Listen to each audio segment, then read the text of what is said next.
Welcome. Happy Father's Day to all the dads. If you're a dad, please raise your hand for me so I can just see how many we got in here. Awesome. You're all my brothers in arms. We all know how difficult it is to be a father and the important role that we play. I've wanted to be a father since I was old enough to understand what it meant. My dad was a really good example for me, and I started to understand kind of the role he played in the lives of our family beyond provider when I was around 12, I think. And I started to see not only was he just providing for a home, but he was actually, building up me and my brothers and my sisters to go out and live our own lives. And that really impressed me. And ever since then, I wanted to be a dad. I wanted to be a husband. And I've tried to be a good one. I've had good days and not so good days. But I've always wanted to do a couple of things. I wanted to teach my kids. I always said I'm not raising children, I'm raising little adults. And I wanted to protect my kids. And I thought that was kind of the key roles I needed to play. Teach them how to do things, and then protect them from all the horrible, terrible things in life. And I've tried to do that. So I don't know where it happened, but somewhere from the time I was a kid to today, the protecting nature of children has become a big industry. A few years ago, well, more than a few years ago, my son's 18 now, so he must have been 6, so it's a little bit more than a few years ago. But when he was about 6, him and his friends were in my front yard in the summer, and they were just kind of hanging out, and they all had shorts and T-shirts. And I was looking at them, and I said, there's something weird here. I can't really figure out what it is. And then I keyed in on it. Not a one Band-Aid on any one of those boys, and not one speck of dirt. When I was a kid, Band-Aids were like a badge of honor. You went out there, almost went out of your way to run into things to get a Band-Aid. Not one on these kids, and I began to wonder, I wonder how tough they're becoming. I wonder if they're going to be able to take care of me when I'm really, really old. I don't know if they're getting that grit in them. But protecting our kids is a big industry. And true, I don't want to take anything away from that. We got to protect our kids. I mean, there's a lot more battle against our children today than I've ever seen. It can be overwhelming. It can be terrifying. And the need and the desire to protect your kids can overshadow everything else. But I want to talk about something a little different. As dads, the power that we can have, the influence we can have in our kids' lives is immense. And yes, we should teach, and yes, we should provide, and yes, we should protect. But there's an aspect to this that I didn't key into very closely. I didn't get it really in my head until just recently. And unfortunately for me, it came a little late because my kids were almost up and out of the house. But something happened last year. I call this little talk of mine boat tipping. So about a year ago, last summer, a friend of mine that I went on mission to El Salvador with, we'd had this crazy idea that we would just be present. We wanted to have a visible presence of Christ in a public place. And we were thinking, what would we do? Well, we wanted to be non-threatening, but we wanted to be visible. So we decided we would have this little stand, and we would pick Green Lake Park, and we would just have we would set up some lawn chairs and a little awning, and we have a little sign that says, an ear and a prayer. And we just said, if anybody asks what that sign is, we're going to tell them, we're just here if you want to talk to somebody, if you just want someone to listen to you, or you want someone to pray for you. And we wanted to be very public. We were right off the walkway facing the water. And this was our grand idea. And we thought we're going to be a blessing. We're going to do awesome things for God. We're going to be this visible presence. We're going to take a stand for Christ today. And what a blessing we're going to be for everybody else. And what a failure that day ended up because nobody came by.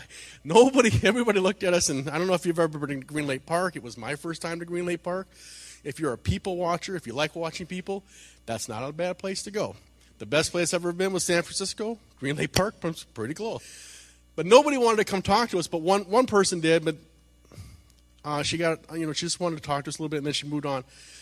So me and my buddy were just sitting there, kind of waiting for what we hoped was the crowd to come and be blessed by our mighty presence, and they didn't come.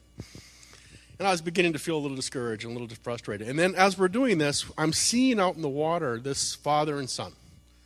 And they had a little rowboat or a little sailboat, sort of like this size. And they were out there in the water, and I began to think, wow, what an awesome day for this duo. You know, they're going to come out here, they're going to sail. The little kid's going to go sail, and Dad's out there in the water, and he's kind of standing next to the boat. The water's up to about here. And they're kind of getting the boat ready. And I don't know if you've ever done this before, but I was watching it, and it seemed like a lot of work to get this done. And then I noticed they kept bailing water out of the boat. Water. And then at one point, the dad actually picked the boat up, and like he was pouring water. And I began to think, wow, what a disappointment. You know, the dad obviously set times for this. He arranged it. He prepared for this day for him and his son to go out and sail. What a great day. And it was beautiful weather, and they couldn't sail. Something was wrong with the boat. And I felt, you know, I've been there as a dad, you know. You try to set these special moments, these special days for your kids, and something goes wrong. You know, schedules don't work. There's no room at the place you want to go, or something happens, you know, get a flat tire on the way to the golf course or something. Something gets in your way. And this seemed to be what was happening to this father, and I really felt bad for him. And they were out there for probably about an hour messing with this boat. Never once did the kid go out in the water and go out. And then after about an hour, they started coming back in, pulling the gear in, putting the sail down, grabbing the boat and bringing it back in. And they were coming right up next to us. And this is where I hear sometimes the voice of God where he says, pay attention. You're going to see something. Now, I think God says this all the time to me, and I'm just pretty dense and pretty stubborn. And sometimes he just really has to yell it. And this is one of those times that says, pay attention. You're about to hear something. It's going to be important. So I just kind of looked over to the dad and I said, what's wrong with the boat? And he looks at me and goes, there's nothing wrong with the boat. I said, well, you didn't sail. He says, yeah, I didn't come here to sail. I came here to teach my son how to recover from capsizing. And I thought, wow, you know. Here I thought he was teaching his son how to succeed, how to go out and do something. But no, what he was doing was teaching his son what to do when everything goes wrong. And he said, you know, I'm not going to be here forever. I'm not going to be with him forever. And he's going to go out on that water all by himself. And he's going to have to know what to do when his boat tips over, because his boat's going to tip over. And I just felt, wow, have I been doing that as a father? I've been protecting my kids. I've been teaching my kids, you know, how to throw a football, how to work with my tools, you know, how to cast a line, you know, with my son, with my daughter, you know, how to cook, you know, all these things that I've been trying to build into my kids, the positive part of life, you know, the greatness and the things that you can do. But have I actually been tipping over their boats? And I began to think, you know what, I haven't. And what a valuable thing I need to be doing in them is actually setting up instances, setting up situations where I can purposely tip over their boat when I'm there with them. And say, you know what, this is a flat tire. This is how you fix it. I'm going to sit back here, and this is where you put the jack, and this is where you do this. You know, my son, I don't think, knows how to change a flat tire, and he should. The other day, he had this crazy idea. I won't embarrass him too much, but just trust me, it was a crazy teenager idea, plan he was going to go do. And I thought, are you out of your mind? You know exactly how dangerous this is that you're going to go do. And he didn't really have a concept for it, because I really haven't exposed him in a safe way to some of the real dangerous things that are out there. And I think as a father, it's something we should be thinking about. Not just to teach your kids how to be doing things right and how to be safe. But let's be honest, it's not a safe world. There's this quote from a Stephen King book where there's this character who's looking at a kid and he says, hey, be safe on that skateboard. And the kid looks at him crazy like, you can't be safe on a skateboard. It's possible. It's a skateboard. You can't be safe on this. And this world is dangerous. And the message I had today was just be willing to tip over kids' boats. It's okay. They're going to get hurt sometimes. They're going to get messed up. But that's why you're there. because you're not going to be there all the time. You can't. I do a lot of teaching. I do a lot of team building where I'm at. And I've been doing it for, God, it seems like forever. And this is the kind of the process I follow. It's called show one, do one, teach one. And they use this a lot in hospitals, anything that you have to do, task stuff. And the concept is, I'll show you what I want to do or what I want you to do. I'll demonstrate the whole thing for you, top to bottom, step one to step whatever. And then I'm going to step back and have you do it. You do it top to bottom. If you don't do it, then I'll step back in and I'll show you again. And I'll step back and you do it. And we do that until you can do all the way through. And these are the first stages of learning. I show you, and then you do. But the way you cement that learning, the way you know it's all the way in, is when the student then becomes the teacher. When the student can now go and teach someone else. Then you see that from all perspectives. So I show you, you do, and then you go teach someone else, and then you've learned. This is kind of how the brain works. It's pretty simple. This is kind of how I do with my kids a little. But the other day, a few weeks ago, I saw this kind of, some fruit from that from our son. And this is how you can get my attention. Dad, I need to tell you something. Hey, am I with you? Anybody else out there? I don't know what's going through your head when you hear those words. Dad, Mom, I need to tell you something. I don't know. I ain't thinking good thoughts, especially when he's 18. And I'm just thinking, brace in. This is going to get bumpy. So you sit down, hope you had enough coffee during the day to get through this. And I'm just waiting for the shoe to drop, waiting for this, horrible news to come, whatever it is. My wife is sitting there with me. And he says, I've been inviting these 4 kids, these 4 friends of mine to church for the last couple months, 3 months. And tonight all 4 of them accepted Christ. Wow, We've raised our kids. We've shown them what it's like to be a Christian.